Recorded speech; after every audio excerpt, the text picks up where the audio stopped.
Vous êtes-vous déjà demandé comment était lancé le film au cinéma ?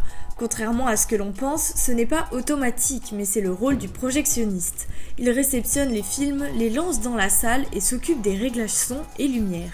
Solène Kobigo est la projectionniste du cinéma Lumière Bellecour depuis 3 mois. Là, ça va être un peu bruyant, c'est normal, c'est parce qu'il y a le bruit du projecteur qui est déjà là.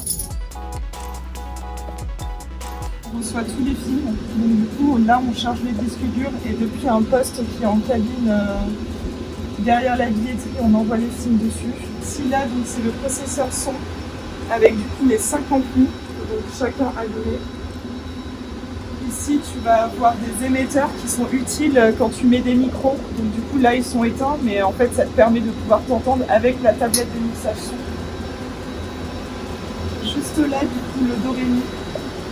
Donc ça c'est notre serveur, il faut allumer bien à chaque fois. Et ici là,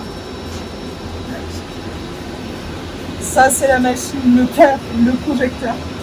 Le métier de projectionniste tend à disparaître, ceux qui utilisaient des bobines sont remplacés par le numérique.